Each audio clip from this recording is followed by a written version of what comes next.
আবার আপনাদের জানিয়ে রাখি, সাত সকালে লোকালয়ে চলে এলো হাতি। হাতির ডাকে ঘুম ভাঙলো ফালাকাটাবাসীর। দলছুট দুটি হাতি ফালাকাটা শহরে দাপিয়ে বেড়াচ্ছে। হাতির তাণ্ডবে ক্ষতিগ্রস্ত ফালাকাটার বেশ কিছু এলাকা।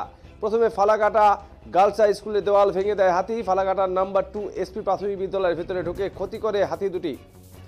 সেই কারণে মর্নিংয়ে চলা স্কুলটি আজকের দিনের জন্য ছুটি দিয়ে দেওয়া হয়, ছাত্রছাত্রীদের সুরক্ষার কথা মাথায় রেখে। এরপর জাতীয় সড়ক লোহার রেলিং ভেঙে দেয়। এরপর সেখান থেকে সুভাষপল্লী ঘুরে বেড়ায় দুটি হাতি। খবর পেয়ে ঘটনাস্থলে যায় বন বিভাগের কর্মী ও ফালাকাটা থানার পুলিশ। ঘটনাস্থলে এখনো রয়েছেন বনকর্মী ও পুলিশ। উত্তেজিত জনতার ভিড় রয়েছে এলাকায়। হাতি দুটিকে জঙ্গলে ফেরানোর চেষ্টা করছেন বনকর্মীরা।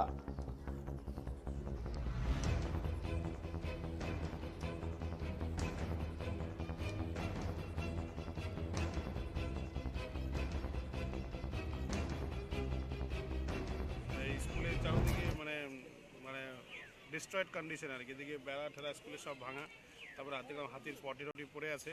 তারপরে স্কুলের গেটের সামনেই আমাদের এই রেলিংগুলো সব ভাঙা তছনছ। তো এই সিচুয়েশনে গার্জেনরা নিজেদের সন্তানদেরকে স্কুলে রাখতে চাইছেন না, সবাই ইনসিকিউরিটিতে ফিল করছিলেন। তাই আমরা ঊর্ধ্বতন কর্তৃপক্ষের সাথে কথা আজকের জন্য ক্লাসটা সাসপেন্ড রাখলাম। আতঙ্ক তো আছে, বাচ্চারা শুধু না, আমরাও বলতে পারছিলাম যে এত বাচ্চা নিয়ে এই কন্ডিশনে কীভাবে মাঠের মধ্যে থাকবো স্কুলে। যাই হোক, আজকের জন্য আমরা ক্লাসটা সাসপেন্ড রেখেছি। মানে আগামী